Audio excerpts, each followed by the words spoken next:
warahmatullahi wabarakatuh. Sahabat muslim di mana saja berada, kita berjumpa lagi di Formula TV Channel. Hari ini kita akan membahas tentang manajemen komunikasi. Apa itu manajemen komunikasi? Adalah aksi ditambah reaksi, maka akan terjadi komunikasi. Tapi tidak sedikit aksi dan reaksi justru tidak terjadi komunikasi. Subhanallah, maha suci Engkau ya Allah. Ada aksi, ada reaksi, tapi tidak terjadi komunikasi. Berarti kenapa? Berarti kita berbicara dengan kepada orang yang sedang tidur, atau orang yang sudah mati, atau anak yang masih bayi. Ada aksi, ada reaksi, tapi tidak terjadi komunikasi. Hari ini kita akan membahas manajemen komunikasi, yaitu berkaitan dengan Allah. Kepada sahabat muslim di mana berada, siapa yang mengenal Allah? Siapa yang paham Allah? Siapa yang merasa dirinya ma'rifatullah? Tidak ada yang mengenal Allah. Kenapa tidak ada manusia satupun yang mengenal Allah? Kenapa? Karena Allah belum menciptakan makhluk. Karena Allah belum menciptakan alam semesta. Allah belum menciptakan malaikat. Allah belum menciptakan manusia. Allah belum menciptakan iblis, makhluk hidup. Allah belum menciptakan satupun makhluk. Berarti tidak ada yang mengenal Allah. Karena Allah belum menciptakan, baru hanya ada dirinya, yaitu Allah. Ahad, Qul huwallahu ahad, hanya Allah yang satu, yang esa, yang tunggal. Allah belum menciptakan sesuatu, Allah belum mengadakan sesuatu.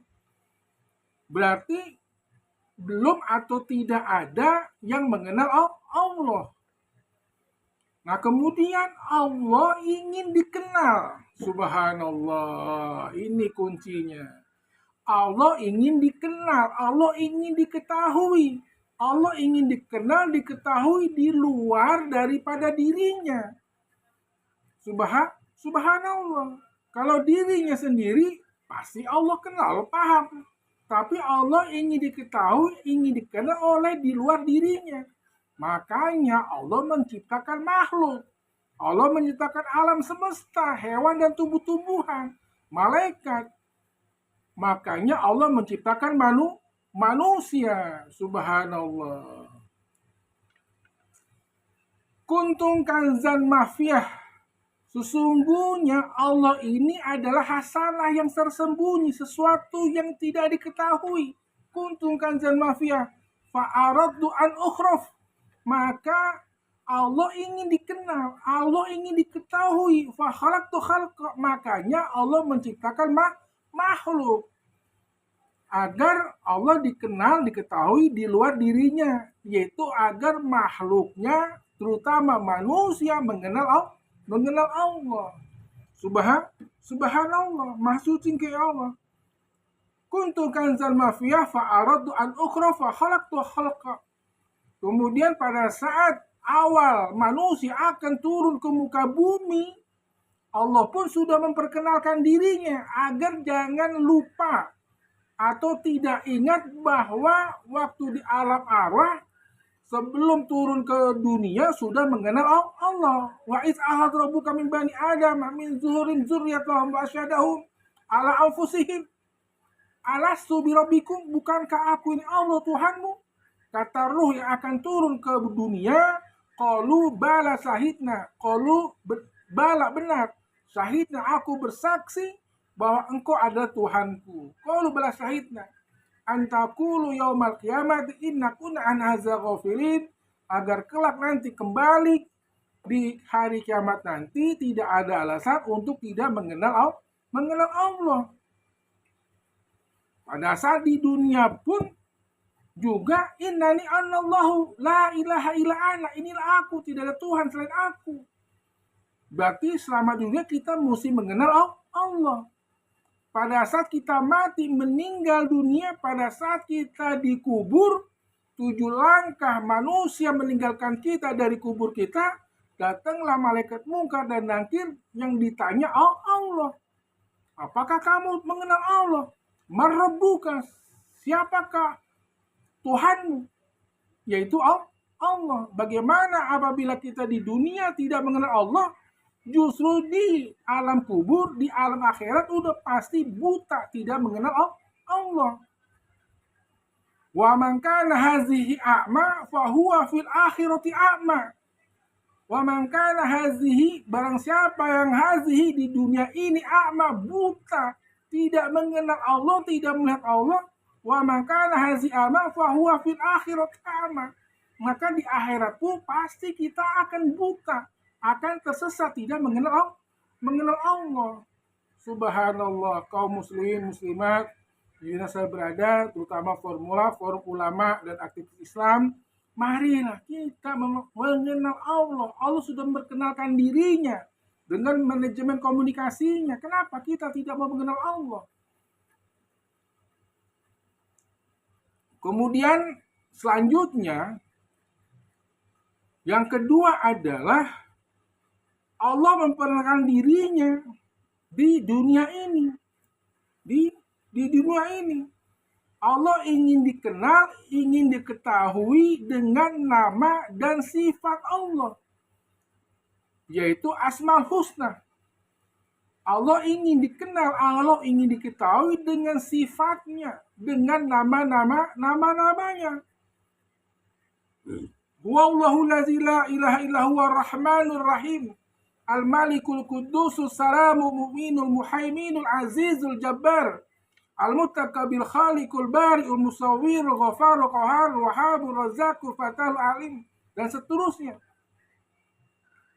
Tetapi di antara nama-namanya Allah ingin dikenal oleh hambanya, oleh makhluknya, yaitu dengan Bismillahirrahmanirrahim. Di antara nama-namaku, Allah ingin dikenal dengan nama Ar-Rahman Ar-Rahim. Allah Maha Pengasih dan Maha Penyayang. Jadi yang pertama, Allah tidak dikenal. Allah ingin memperkenalkan dirinya. Makanya Allah menciptakan makhluk. Yang kedua, Allah ingin dikenal oleh makhluknya dengan nama-namanya, Asmaul Husna, dan sifat-sifatnya, sifat 20. Kemudian Allah ingin dikenal dengan memperkenalkan dirinya, yaitu dengan menciptakan alam semesta ini sebagai tanda-tanda atau ayat untuk kita bisa mengenal Allah sebagai kaum atau hamba yang berpikir. Dengan hanya melihat tanda-tanda, dengan kekuasaannya, dengan hanya melihat ciptaannya, kita bisa mengenal Allah. Bagaimana alam semesta dengan keteraturannya, dengan ketertibannya, bisa teratur, bisa tertib, beredar pada porosnya masing-masing, terjadinya siang dan malam, dan dipastikan pagi, cahaya matahari pasti akan muncul pada pagi hari, dengan teratur dan tertibnya. Tidak mungkin bahwa alam semesta ini teratur dan tertib dan sangat disiplin kalau tidak ada Allah yang Maha mengatur. Subhanallah. Sebagaimana Allah berfirman, Bismillahirrahmanirrahim. Inna fi khalqis samawati wal ardi wa ikhtilafi laili wan nahari la ayati li ulil albab allazina yazkuruna qiyaman wa qu'udan wa 'ala junubihim wa yatafakkaruna fiha khalqis samawati wa inna fi khalqis samawati wa inna, sesungguhnya penciptaan langit dan bumi, samawati wa ardi wa ikhtilafi laili wan nahar, terjadinya siang dan malam, wa nahar la ayati, sebagai ayat, sebagai tanda bahwa ada Allah yang mengatur ini alam semesta. Terjadinya pergeseran siang dan malam, terjadinya waktu siang dan malam, wal asri, demi masa, subhanallah, wal laili, demi waktu malam, wal nahar, demi waktu siang. Sesungguhnya pergeseran waktu ini adalah sesuai dengan ketentuan kodo dan kadar daripada yang Allah tetapkan. Jadi dengan hanya melihat ayat-ayat, tanda-tanda yang tajali, yang sangat jelas tampak di alam semesta ini membuktikan bahwa akan adanya Allah Subhanahu wa Ta'ala. Yang pertama, Allah tidak dikenal, Allah ingin dikenal. Kemudian Allah ingin dikenal dengan nama dan sifatnya. Tidak hanya dengan nama dan sifatnya, cukup dengan tanda-tandanya sebagai ayat kauniyah untuk kita bisa berpikir. Kita sebagai ulil albab, sebagai profesor doktor ilmu pengetahuan, membuktikan akan adanya Allah Subhanahu wa Ta'ala. Tetapi kepada sahabat muslim di mana saja berada, tidak hanya sekedar ayat-ayat tanda-tanda alam semesta pada diri kita, kalau kita mau mengenal Allah itu bisa. Wa fi anfusikum afala tubsirun, dan pada dirimu juga ada tanda untuk kita bisa mengenal Allah. Paling tidak dari wajah kita seluruh rambut itu pasti panjang. Rambut, kumis, jenggot pasti panjang. Kenapa alis tidak panjang? Sama-sama ada di kulit. Subhanallah. Ya kan? Subhanallah. Kalau bukan Allah yang menciptakan diri kita, tidak mungkin. Di kuping ada ukiran. Kenapa? Untuk memberikan kesempatan untuk kita mengambil semut atau serangga yang akan masuk ke dalam telinga kita. Kalau sudah masuk ke dalam telinga kita, susah lagi ngambilnya. Yang paling penting adalah bagaimana teknologi siapa yang bisa membungkus benda cair dengan pembungkus lapisan atau kulit yang berlubang. Tubuh kita terdiri daripada 80% darah dan air. Tapi darah dan air dibungkus oleh kulit yang berpori, kulit yang berlubang, tapi tidak tumpah, tidak bocor. Subhanallah. Demikian para sahabat muslim di mana saja berada, mudah-mudahan ada hikmahnya. Intinya hari ini kita belajar manajemen komunikasi. Allah ingin berkomunikasi kepada kita, tapi karena mata kita buta, telinga kita tuli, hati kita juga tertutup, sehingga tidak bisa berkomunikasi. Siapa yang bisa berkomunikasi? Tentu hati yang bersih, kolbun salim. Demikian. Next kita lanjutkan tentang kita membahas kolbun salim. Demikian.